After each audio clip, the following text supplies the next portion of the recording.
morning, everybody. I figured I'd walk you through today's series of projects. I have the shop mostly picked up after kind of a lot of busyness and a big mess. I did go through the scrap wood pile a little bit. It still needs some work, but at least it's not as bad and cluttered as it was. I've got some new tools put together. I've got my Jessam router lift. We've talked about that. That's ready to go. I got my Rockler router lift next to it. Pretty well cleaned up. But what's going on today is, well, I'm going to take a look at a couple of circuit boards that need to go into this machine because it's not doing a few things correctly. But the cool part is the Gunflint. My Elite upgrade kit is supposed to be getting delivered tomorrow. It's in several different boxes, so if it all shows up at the same time, I'm going to be thrilled. It might trickle in through the rest of the week. But I'm going to just about have to dismantle the entire thing to put it all back together with all the cool new parts and get my awesome new spindle, which is from Solidified Designs down in that box there. That'll go in place of the old little router, and I've got to wire a 220 outlet on that back wall that's going to go up into the loft and down the wall or down the ceiling and across the other bay to the outlet over there, and so there's some electrical work to do there. But I'm going to have to pull this away from the wall so I can get complete access to it. Probably clean off the shelf a little bit. And the other big thing is it is hot out now. We had a pretty nice spring. It was very wet, but it was not as bad as most springs are. And now it's June and now it is hot. So I need to get my window air conditioner put in here. And for now, I've had this board screwed into the windowsill. That is how my dust collection has been set up, running off of the shop vac. That'll have to get changed a little bit with this new setup because that is the side of the window that slides open, so my air conditioner sits right there. So I'm gonna work on cleaning up this whole chunk of the room today, get the window air conditioner installed, and then part of that's gonna be, you can see down here, this is a really big beam. It goes way underneath there and all the way out to the other side. That is actually the old fireplace mantle from my grandparents' house. The couple that bought their house are good friends of my parents, and when they redid that mantle with walnut, they saved the old one and asked if I wanted it. And I had no idea what I was going to do with it, but I did want to save that mantle. And I've just been storing it in here for a very long time. I think the plan for now is my uncle has become quite the bowl turner. He has a lathe just like my little one here, a midi-sized lathe, but he likes to make bowls. So I think I'm going to chop the whole beam up, the whole mantle up into square blanks. Then I'm going to run them on the bandsaw and turn them as round as I can get them, and then turn them over to my uncle, and he's going to make a whole series of bowls out of it, and then we'll give one of the bowls to each kid, grandkid, and great-grandkid from that grandma and grandpa's fireplace mantle. So that should be fun. That should be pretty sentimental. But I'm ready to break that down because that big thing has kind of been in my way and getting clunked around a lot for the last 2 years. It's time to move on. Anyway, air conditioner, Gunflint, fireplace mantle turned bowls, and then tomorrow we should be able to start putting the Gunflint together.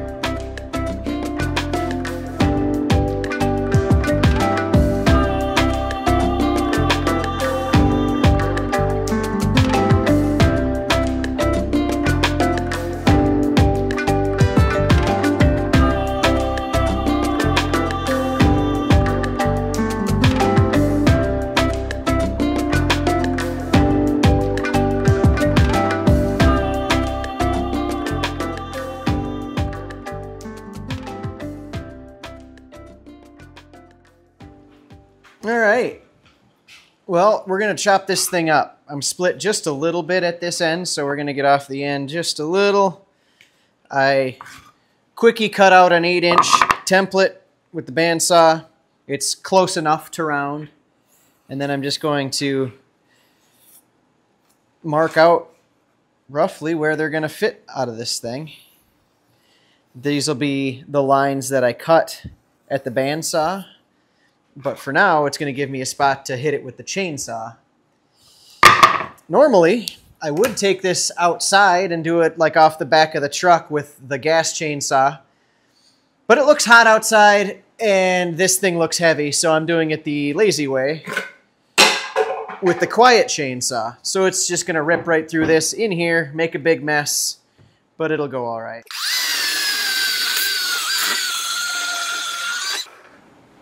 There we go. Oh, cool. There's some spalting in there. That'll make for a pretty classy bowl, I think. One down.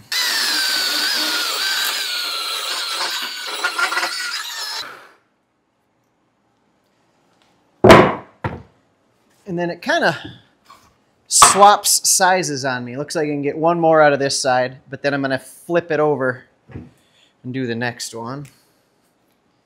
So something like that.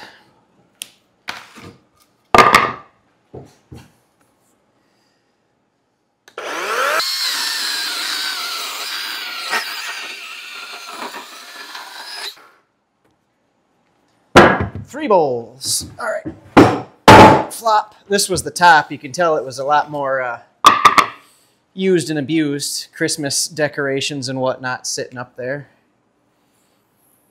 But I can pretty much draw circles around the rest of the whole thing now, as long as I leave enough room for a chainsaw kerf. This is kind of cool. It's actually already starting to curve here. I mean, if this was a rounded over bowl edge, that live edge is going to do a pretty good job of removing material on its own. So I can just keep going with this and cut them all out.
Well, there we go.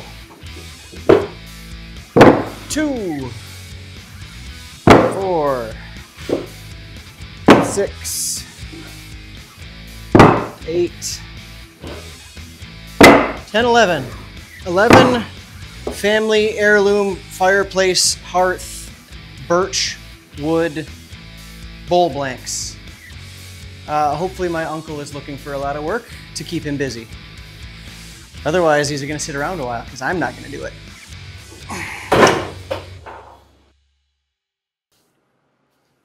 Good morning, guys. Let's see. Shop is clean. Air conditioner is in and conditioning air. The CNC machine is pulled out from the wall. That's cleaned up. I have all those bowl blanks cut up and ready to go to my uncle. That's all scrap from the fireplace mantle that's going into the burn pile before long here. What else? These are all deer skull plaque templates. That's a mouthful. That I cut out on the laser the other day. I decided I was out of these, so I got a whole bunch of them prepped and ready to package up and go in case I get orders for it, so that when I go to put the new circuit boards in this thing, if I get an order, I'm not dead in the water, because once I start digging into this, it might be a real bear to get it back up and running. So that I'm going to work on a little later in the day once it starts to get hot outside. And the big thing would be I'm fired up to put the new Elite into the Onefinity. But the problem is, no, I shouldn't say the problem. Onefinity is a Canadian company, and all of that stuff ships from Canada. And the original shipping information said it was supposed to be here Tuesday. It is now Thursday, and the latest information says it's supposed to be here later today. It just got held up getting across the border for about 2 days as far as I can tell. So we're not doing that yet. Maybe that's tomorrow. That'll probably be the next video. Today we are pivoting to doing some outdoor chores. The chicken coop has terrible shingles on it. It leaks real bad. In fact, let's walk around here real quick. So here's the chicken coop. This side already has new shingles on it. I just did this side yesterday. Did not get to the peak yet because I'm going to have to overlap some stuff, but we'll go to the other side that's not done, and I'll kind of explain what's going on here. These are nasty. That spot, there's bare wood underneath it, and you can see how they're peeled up at the top there. So the wind here blows from the west, from the northwest, and it's dead calm behind the shop most of the time. So it's really not normally a problem, but occasionally the wind blows out of the south, and when it does that, it tends to be blowing extra hard, and it slams into the face of this thing and peels those shingles up. And now we finally have some getting broken off, and we have a real problem. And with that wind comes a bunch of rain, and then the rain hits that spot and goes straight in and makes a huge mess out of, well, out of chicken mess and out of chicken food. So it's time to finally seal this up. I'm lucky here because when I moved into the place, in the back far corner of the barn, buried underneath a pile of garbage, was actually a pallet full of shingles that was sinking into the mud. This is, the whole barn around it is a low spot, and when it gets really wet, it's actually wet inside the barn. And that whole pallet was actually sunk into the ground, and I thought they were junk, but I pulled them out and restacked them, and they've been sitting in my way for about 2 years, and I've been trying to decide what to do with them. Well, chicken coop needs new shingles. I don't want to buy shingles. Seems like that's what I'm going to do with it. So, of all the stuff I've worked on over the years, I've never actually shingled a roof. I've never done shingling. I helped patch a skylight. I've done a little bit, but I don't really understand it. Didn't really understand it. So I called up my father-in-law. He came over for about an hour, showed me how to get started, and then ran away, which was exactly what I needed him to do. And so I got that whole side done in about 2 hours with me fumbling through the process that he had just taught me. So now, and then it got too hot. It got way too hot. I didn't even feel like starting the second side. But today, it's screaming windy out there. Hopefully the microphone is doing a good job cutting that out. But at least it's cool out so far this morning. So I got the pallets, the shingles on a pallet, on the forks. We're going to scoop this up, take it out there. I've got my tools in the ballast box ready to go. And we're going to actually try to finish shingling that thing today and get that project done.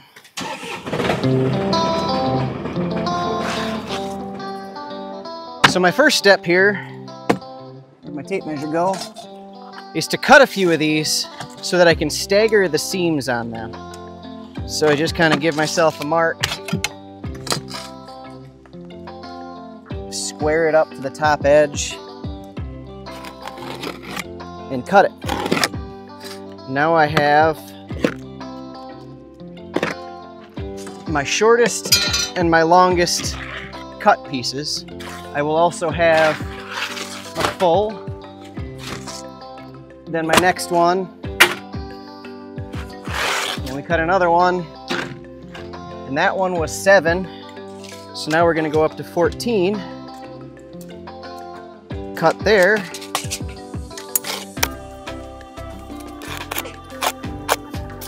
And now we have next one, these ones, and then after 14 comes 21.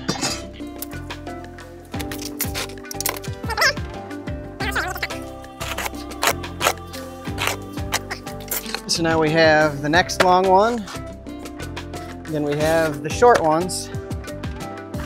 And this one and the last one I cut are so close to being in half that I'm not going to use that for this. This will end up being a part of the end when you just kind of start having to fill in spots. So that is an entire set. It's going to take at least 2 of those to get to the top, so I'm going to cut one more.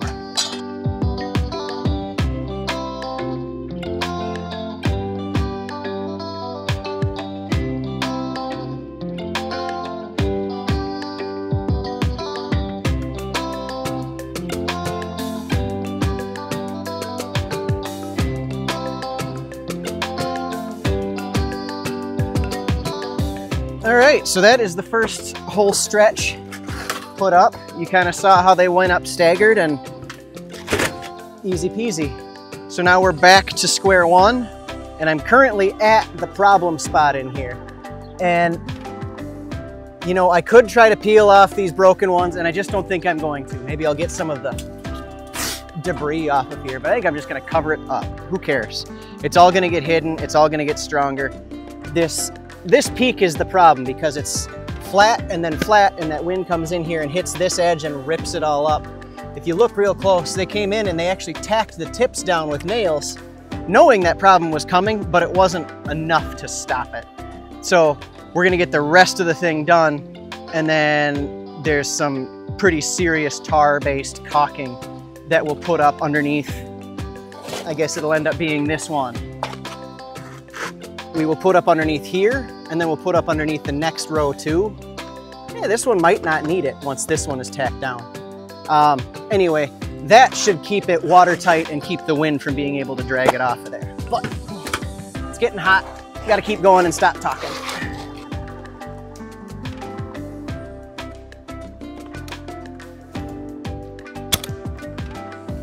No hose, genius. Yep. I figured it couldn't possibly stay. Why would something like that happen?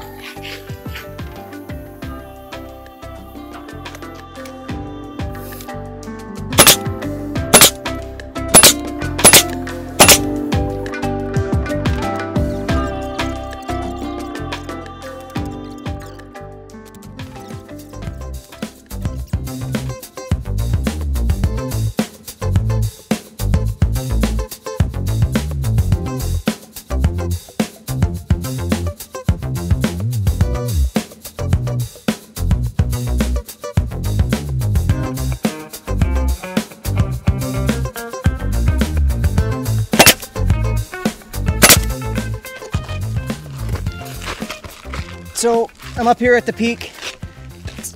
We're hitting the finish line now. Cut these to 13 inches. That's almost exactly 3 of these per full sheet of shingle. And then you cut the edges off just a little bit so that they get hidden. And then you just start overlapping them, same sort of lineup. Flush up an edge and then flush up a seam and nailing it in about the same spot.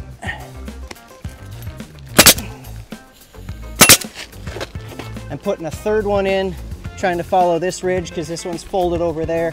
I don't think that's probably the right way to do it, but it seems like the best way to do it to get it to be this one's rolled over here, this one's rolled over here, and then this is going to go that way. That's like 3 layers thick right at the peak. And then I didn't have to cut anything, so it makes sense to me. And then we just keep taking this ridge line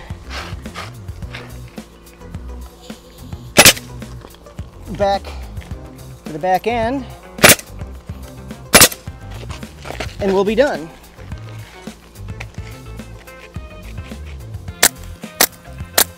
There.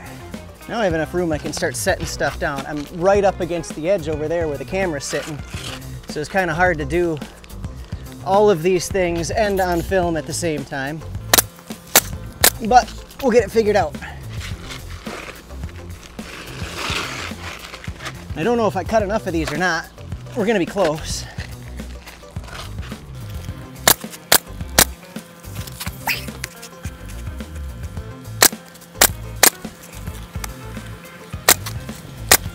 Oh, last nail.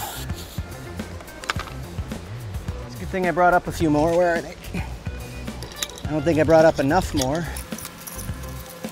Boy, I hope the microphone is cutting the wind out. I hope it's not obnoxious, because to my ears, it sounds like there's a tornado over there, but I think it's just the wind screaming through the grain silos next door. And I think they're just funneling it and making a screaming noise like a jet engine. All right, we've only got 2 left. We're gonna have to go cut some more of these. I don't like that one. That one's starting to come apart. We're gonna skip him. Throw him in the dumpster. All right, back down to the ground.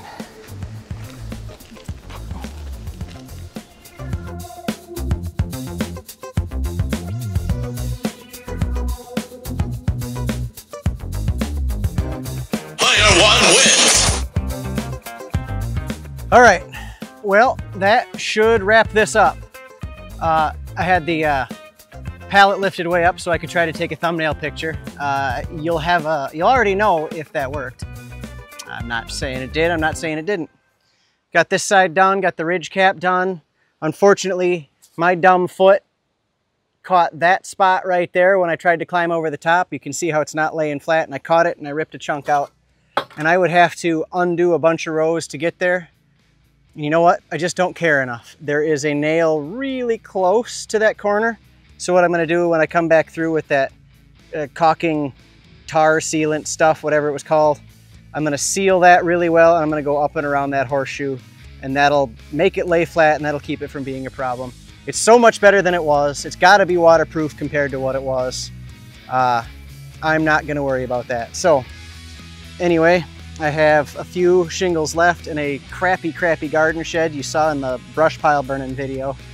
I will probably use these shingles on that here pretty soon while it's still fresh in my mind how to do it. But for now, we're calling this one a win, and it's time to clean up a great big mess. I have lots of little scraps that need to get thrown away and lots of stuff spread all over the place that needs to get picked up. So anyway, thanks for watching, guys. I hope you are enjoying your day. I hope you're enjoying these vlog style videos. Please let me know what you think, what else I should include.